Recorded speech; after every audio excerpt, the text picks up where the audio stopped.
بنت عبداللہ نے کراچی سے پوچھا ہے، تقدیر میں سب لکھا ہے تو عمل کا کیا فائدہ؟ جب تقدیر میں سب کچھ لکھ دیا جاتا ہے تو پھر محنت اور عمل کرنے کا کیا فائدہ؟ کیونکہ ہونا تو وہی ہے جو اللہ نے لکھ دیا ہے۔ دیکھیے، اللہ تعالیٰ کو تو سب چیزوں کا علم پہلے سے موجود ہے، تو اللہ تعالیٰ نے اسی حساب سے سب چیزوں کو لکھ لیا۔ اللہ کو پتہ ہے کون جنت میں جائے گا، کون جہنم میں جائے گا، کون اچھے اعمال کرے گا، کون برے اعمال کرے گا، تو جو لکھا ہوا ہے اسی حساب سے ہوتا ہے۔ تو اللہ کے علم میں پہلے سے یہ بات موجود ہے، اللہ کا علم کامل ہے، اور جو کچھ اللہ نے اس علم کے حساب سے لکھ دیا وہ اسی طرح سے ہوتا چلا جا رہا ہے۔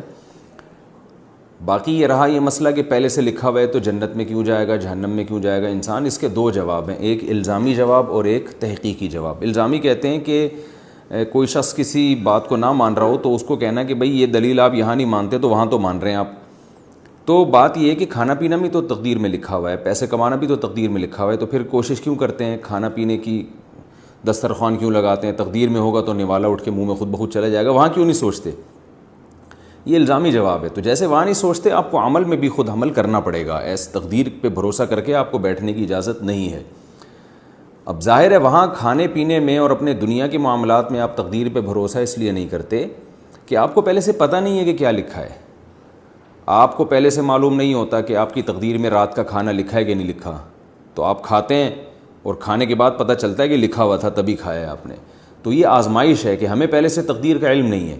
اگر کسی کو پہلے سے تقدیر کا علم ہو اور اسے معلوم ہے کہ تقدیر میں زنا لکھا ہوا ہے اور وہ زنا کر لے، اور اللہ قیامت میں اس سے پوچھے کہ تم نے زنا کیوں کیا، وہ کہے گا کہ اللہ میری تقدیر میں تو پہلے سے لکھا ہوا تھا، میں نے تو دیکھ لیا تھا، مجھے تو پتہ چل گیا تھا، تو شاید اللہ اسے معاف کر دے کہ بھائی جب لکھا ہوا تھا تو نے تو کرنا ہی تھا۔ لیکن مسئلہ یہ ہے کہ اگر کوئی شخص زنا کرتا ہے، قیامت میں اللہ اسے سزا دے گا اور وہ یہ کہے کہ اللہ تقدیر میں تو زنا پہلے سے لکھا ہوا تھا تو مجھے سزا کیوں مل رہی ہے؟ تو اللہ کہیں گے تجھے کس نے بتایا تھا کہ زنا لکھا ہوا ہے؟ تو یہی آزمائش ہے، ہمیں پہلے سے پتہ نہیں ہے کہ کیا لکھا ہوا ہے، ہمیں تو کام کرنے کے بعد پتہ چلتا ہے، یہی آزمائش ہے۔ تبھی قرآن مجید میں اللہ تعالیٰ کے ارشاد ہے کہ جب نافرمان لوگ کہیں گے کہ اللہ تو نے تو پہلے سے یہ سب چیزیں تو پہلے سے طے شدہ تھیں کہ ہم نے کیا کرنا ہے، تو اللہ تعالیٰ فرمائیں گے قُلْ هَلْ عِنْدَكُم مِّنْ عِلْمٍ فَتُخْرِجُوهُ لَنَا، کیا تمہیں پہلے سے اس بات کا علم تھا؟ اگر تھا تو وہ لے کر آؤ ہمارے سامنے۔ تو تقدیر پہ لکھے ہوئے ہونے کے باوجود جو آزمائش ہے وہ آزمائش ہی رہتی ہے، اس لیے کہ ہمیں پہلے سے معلوم نہیں ہے۔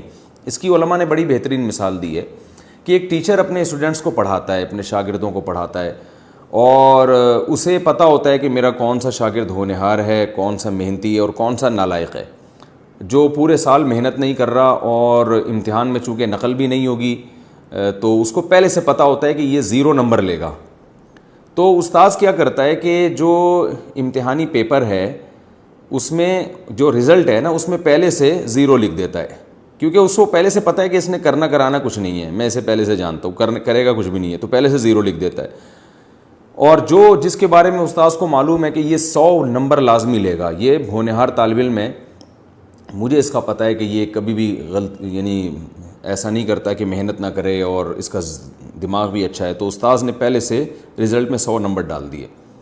لیکن استاذ اپنے اس رزلٹ کی بیس پہ جو استاذ نے نمبر لگائے رزلٹ اناؤنس نہیں کرتا بلکہ امتحان لیتا ہے تاکہ کل کو حجت تمام ہو جائے۔ جب امتحان لیتا ہے تو نالائق طالب علم جو ہے اس کے کوئی کویشچن ہی حل نہیں کرتا، اس کے جب اس کے پیپر ایگزامینر جب پیپر جو ہے وہ ٹیچر جو پیپر چیک کرنے والا ہے اس کے سامنے آتا ہے تو وہ دیکھتا ہے کہ اس نے تو کچھ بھی نہیں کیا، صرف صفائی کے نمبر اگر اس کو دیے جائیں تو دیے جائیں، کیونکہ خالی پیپر چھوڑ کر آیا ہے، ایک ڈاٹ کا نشان بھی نہیں ہے اس میں، تو وہ 0 لگا دیتا ہے۔ اور جس ہونہار طالب علم نے پیپر بھرپور طریقے سے حل کیا وہ 100 لگا دیتا ہے۔ تو جس ٹیچر نے جو جب عملی طور پر امتحان لیا گیا تو نالائق طالب علم کے 0 نمبر آئے، اور جو ہوشیار تھا، ذہین تھا، محنتی تھا، اس کے 100 نمبر آئے۔ اب طالب علم کو کہیں سے پتہ چل گیا کہ میرے ٹیچر نے تو پہلے ہی سے 0 لگایا ہوا تھا، اور جو ذہین ہے اس کو پتہ چل گیا کہ پہلے سے ہی 100 لگایا ہوا تھا۔ تو اب نالائق طالب علم جس نے محنت نہیں کی، امتحان پاس نہیں کیا، کیا وہ اس بیس پہ اس رزلٹ کو مسترد کر سکتا ہے کہ جی آپ نے تو پہلے ہی 0 لگا دیا تھا؟ اگر وہ کیس کرے اور کہے کہ ٹیچر سے کہ آپ نے تو رزلٹ کے پیپر میں پہلے ہی 0 لگا دیا تھا، تو جو ٹیچر ہے نا وہ یہ کہے گا کہ تم یہ نہ دیکھو کہ میں نے لگایا تھا نہیں لگایا، تم یہ دیکھو میں نے صحیح لگایا تھا غلط لگایا تھا، مجھے چونکہ پتہ تھا کہ تم نالائق ہو تو میں نے تمہیں آزمایا ہے اور تم اس امتحان میں ناکام ہوئے ہو. تو مجھے پہلے سے علم تھا کہ ناکام ہوئے ہو, لہٰذا میں نے پہلے ہی لگا دیا تھا کیونکہ میرا علم کامل ہے. تو انسان سے تو پھر بھی غلطی ہو سکتی ہے, وہ جس طالب علم کو 0 نمبر دینے چاہیے اس کو 50 دے سکتا ہے, 20 نمبر دے سکتا ہے, لیکن اللہ سے غلطی نہیں ہوتی. تو اللہ نے تعالیٰ نے چونکہ تقدیر کا علم مخفی رکھا ہے, لہذا ہماری اب آزمائش اس میں یہ ہے کہ ہمیں نہیں پتہ کہ ہم جنت میں جائیں گے جہنم میں جائیں گے, ہمارے مقدر میں گناہ لکھا ہے نیکی لکھی ہے. ہمیں عمل کرنا ہے. حدیث میں آتا ہے اعملوا فکل میسر لما خلق لہ, جس نے جہاں جانا ہے وہ ویسے اعمال کرتا ہے. تو آپ اچھا عمل کر کے دیکھیں. اگر آپ اچھا عمل کریں گے, کوشش کریں گے, تو اللہ کا وعدہ ہے عمل کی توفیق ملے گی آپ کو.